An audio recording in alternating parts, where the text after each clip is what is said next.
Hello everyone, welcome back to Simran's channel.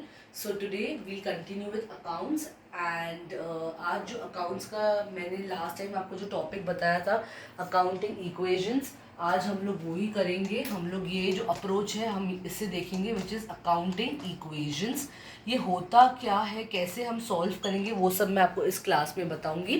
And last time I had taught you basic journal entries, how to be pass basic journal entries. Okay, and actually I didn't showed you in that particular format of journal, but I just showed you how we pass the entries and what are they called. And previous class में मैंने आपको बताया था कि जो journal entry है वो बहुत vast है. वो एक घर है जिसके अंदर एक विंडो है सिंगल एंट्री और दूसरा विंडो है डबल एंट्री. तो आज हम जो सेकेंड विंडो है डबल एंट्री, उसके अंदर तीन अप्रोचेस है, जो है traditional approach, modern approach and accounting equations. तो आज हम वो अप्रोच के साथ जाएंगे जो है accounting equations. So without wasting much of the time, let's start. Accounting equations is assets equals to liabilities plus capital.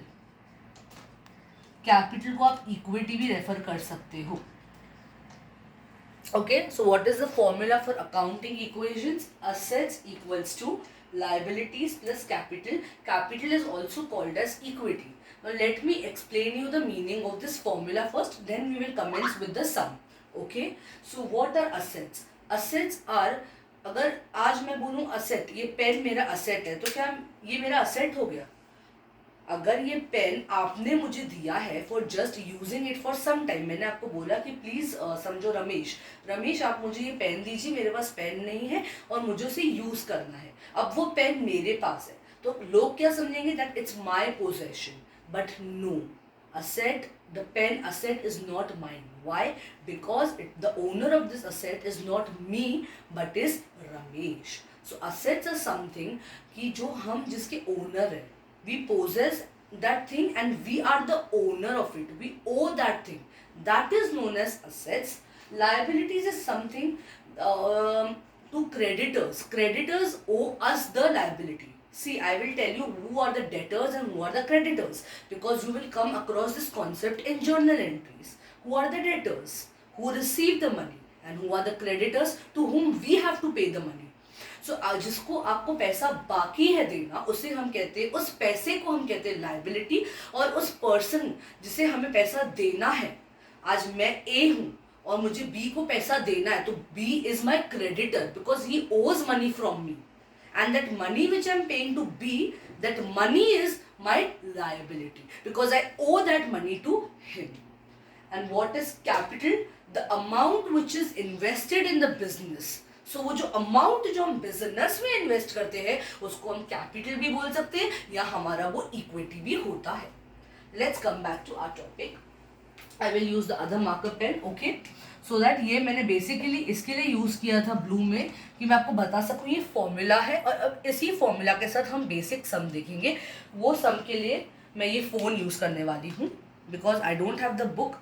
Okay, so I am using the PDF. ये PDF के साथ सोल्यूशन भी दिया है, but I am not seeing the solution. I will only see the solution after I complete the sum, and I will show the solution that yes, this is the correct format in which we are going. Now, there are two formats in which we can solve this sum. One is in the form of equation only you solve, and one is where you have to make the column. Like you have to write the SR number, यानी 1 2 3 4 वो entries का number लिखना है.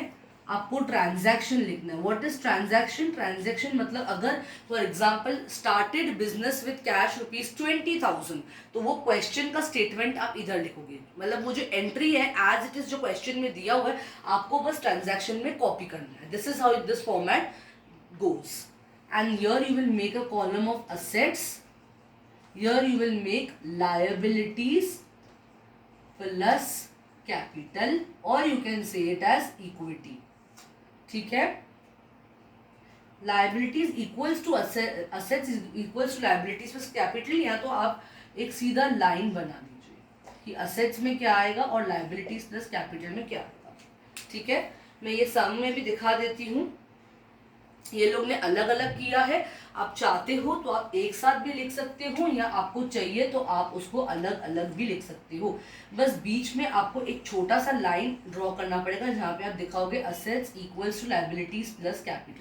तो ये जो छोटा सा कॉलम है वो सिर्फ इक्वेशन कैसा है उस फॉर्मेट में हम लोग ने लिखा है, क्योंकि assets equals to liabilities plus capital what it means that LHS is equals to RHS, यानी कि हमारा left hand side which is assets is equal to liabilities plus capital which is right hand side. जैसे हम geometry में proof करते हैं वैसे हमें इसमें भी प्रूफ करना पड़ेगा कि जो हमारा असेट है और जो हमारा लायबिलिटी है वो इक्वल है, the base and the sum is equal.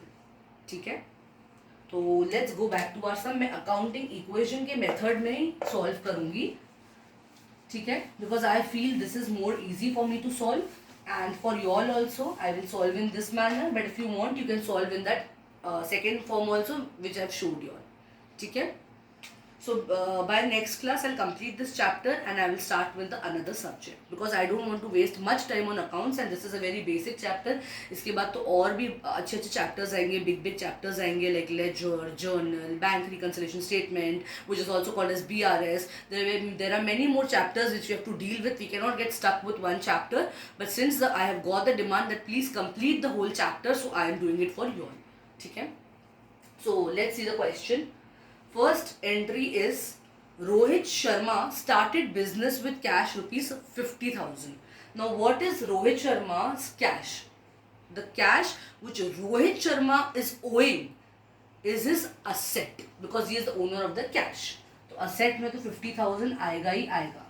अब liability, उसका तो कुछ liability है ही नहीं, वो अपने बिजनेस पे वो कैश डाल रहा है, इसके लिए लाइबिलिटी में आप 0 डालोगे और कैपिटल में आप 50,000 डालोगे because amount invested in a business is called capital. This is what I am saying from the day one. तो assets और capital में 50,000 आ गया, बाकी liabilities will remain 0.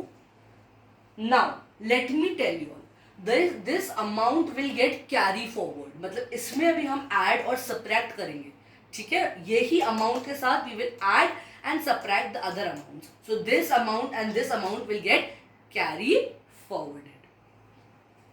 Next entry is purchase goods from Dhoni on credit rupees 10,000.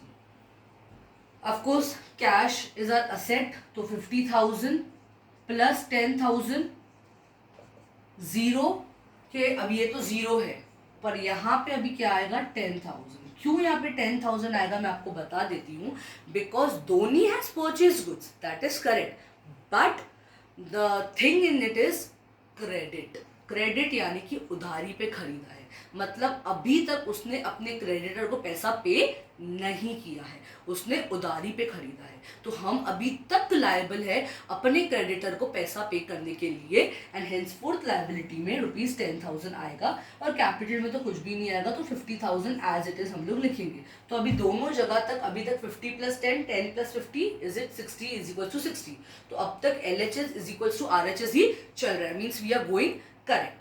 In this way you can verify your sum. Next,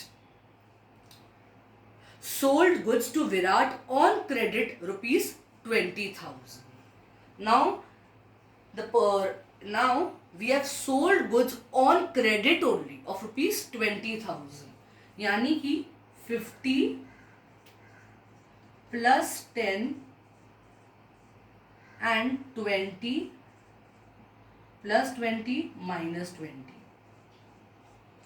और यहाँ पे as it is he रहेगा। अभी आप पूछोगे मैम ये आपने किया क्या, समझ में तो हमें आ नहीं रहा है, let me explain you. 50 + 10 will remain as it is. 20 will have a nullifying effect. What is called a nullifying effect? Nullifying effect is something when you subtract and add simultaneously, तो वो nullify हो जाता है, यानी वो complete हो जाता है वहाँ पे। अगर आपने प्लस माइनस किया तो ऑफकोर्स वो वहाँ पे खत्म, उसका आंसर 0 आता है, तो हमें सिर्फ दिखाने के लिए दिखाना पड़ता है nullifying effect, otherwise the answer remains 0. Now why I have added also and subtracted also 20,000, why I have put this nullifying effect is the question of y'all. Let me explain to you all. Sold goods on credit, तो हमें अभी हमने goods sell किया है, तो हमें 20,000 आ रहा है, लेकिन हमें 20,000 आया वो हमने ऐड किया, लेकिन हमारे 20,000 की गुड्स चले भी गए तो इसके लिए हम वो सब्ट्रैक्ट करेंगे। या अब दूसरा लॉजिक भी बोल सकते हो, 20,000 हमें आए हैं लेकिन वो हम ऐड करेंगे, पर अभी तक वो उधारी पे, यानी कि अब तक वो कंप्लीटली हमारे हाथ में नहीं आया है, इसके लिए हम उसको सब्ट्रैक्ट कर रहे हैं। So there are two logics to whichever you think कि हाँ this is working for my knowledge, you can say like that. One, we are getting cash because we have sold goods, so we are adding 20,000 and we are subtracting 20,000 because 20,000 के goods have gone out. The other logic is we are earning 20,000, इसके लिए हम लोग ने 20,000 add किया है, but वो imaginary में ऐड किया है क्योंकि वो क्रेडिट बेसिस पे है। Credit is the tricky word. अब तक वो 20,000 में मिला नहीं, तो जब तक